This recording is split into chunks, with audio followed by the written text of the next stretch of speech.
नमस्कार प्रेक्षकांनो. कमळी या मालिकेच्या आजच्या भागामध्ये खूप इंटरेस्टिंग आणि जबरदस्त ट्विस्ट आलेला आहे. इकडे मात्र आता जेव्हा नयनतारा खूप विचारात पडलेली असते की काय करावं काय नाही, कारण आता ऋषीला जर तिने ऑफिसमध्ये आणलेलं नाही आहे तर कंपनीला खूप मोठा लॉस होत आहे हे तिला समजलेलं असतं.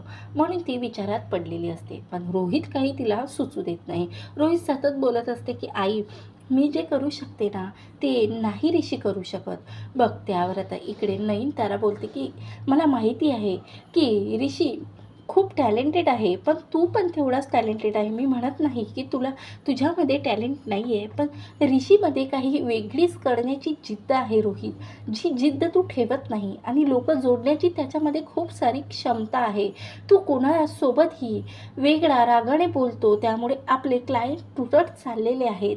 म्हणूनच मी निर्णय घेतलेला आहे की ऋषीची चांगली कंपनी सांभाळू शकतो. त्यावर आता इकडे रोहित रागातच बोलतो की ठीक आहे ना, तू निर्णय घेतलेला आहे ना, जा आण हात जोड त्याच्याकडे आणि घरी त्याला पुन्हा घेऊन या कंपनीमध्ये. आता मी तर काही करतच नाही ना, असं बोलत तो तिथून निघून जाते. पण तेव्हा आता इकडे लगेच नंतर बोलते की थांब रोहित, तू अगदी बरोबर बोललास. आता काहीही झालं तरी ऋषीसमोर हात जरी जोडायचं काम पडलं ना मला, तरी मी जोडणार. पण माझ्या कंपनीला जी ऋषीची कमी भासत आहे ना ती मी भासू देणार नाही, कारण खूप मेहनतीने इथपर्यंत आम्ही पोचलेलो आहोत. तेव्हा आता इकडे रोहित रागात निघून जातो घराबाहेर आणि विचार करतो की असं काय करावं की ज्यामुळे आता हा ऋषी जर घरी परतला, आईने जर याला घरी आणलेलं असेल तर मग नेमकं काय करावं. खरंच आता हा ऋषी घरी आला तर माझं या घरात काहीही शिल्लक राहणार नाही.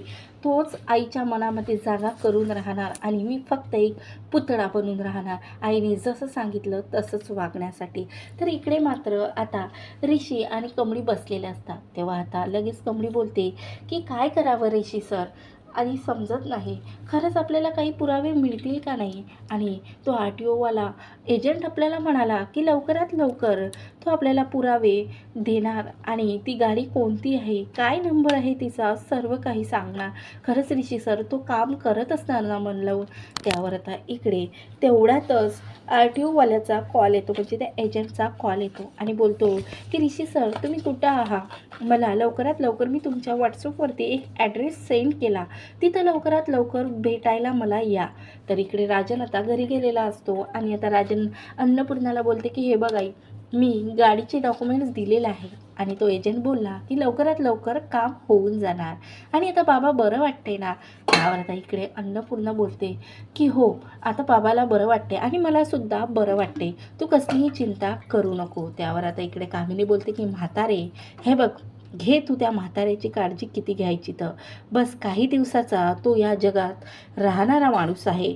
मी त्याला आता जिवंत ठेवणार नाही, कारण आता तो माणूस जिवंत राहणं म्हणजे माझ्यासाठी खूप मोठं धोक्याचं कारण असणार आहे, असं ती आता स्वतःशीच बोलत असते. तर इकडे मात्र आता लगेच ऋषी कमळीला सांगते की हे बघ आपल्याला आता जावं लागणार, त्या आर-टी-ओवाल्या एजंटनी आपल्याला एक ॲड्रेस टाकला, तिथं जावं लागणार, काही काम आहे असा बोलला, काही सांगितलं नाही त्यांनी.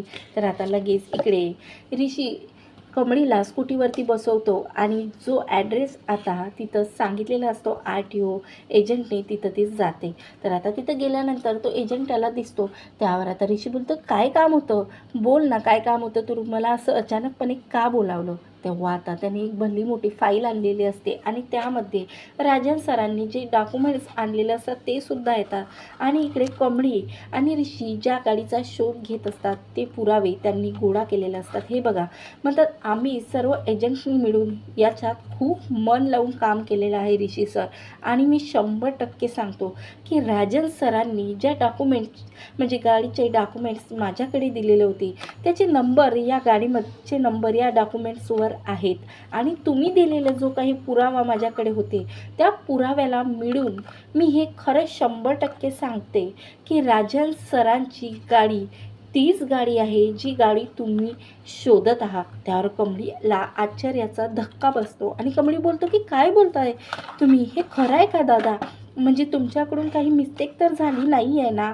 त्यावर आता तो एजंट बोलतो की हे बघा ताई, आम्ही 10 जणांनी मिळून तुमच्या या डॉक्युमेंट्सवर काम केलं नाही तर या अर्ध्या पुराव्यावर कोण असं काय सिद्ध करणार ना. आमच्यासाठी खूप मोठी परीक्षा होती आणि 10 एजंटनी मिळून हे सिद्ध केलेलं आहे की हो, तुम्ही जी गाडी शोधताय ती गाडी राजन सरांचीच गाडी आहे. आणि हे बघा तुमचे नंबर आणि मी याच्यात प्रूफ करू शकतो की आम्ही हे कसं सिद्ध केलं. तेव्हा आता तो RTO एजंट आता ऋषी आणि कमळीसमोर पूर्ण डॉक्युमेंट्स बाजूला ठेवत आता त्यांच्यासमोर सर्व काही त्यांनी कसा अभ्यास करत सिद्ध केलेलं आहे की ती गाडी तीच आहे. तेव्हा मात्र आता ऋषी बोलतो की ठीक आहे, आम्हाला काही त्याची झेरॉक्स मिळतील का. तेव्हा आता इकडे तो एजंट बोलतो की ठीक आहे, हे झेरॉक्स घ्या.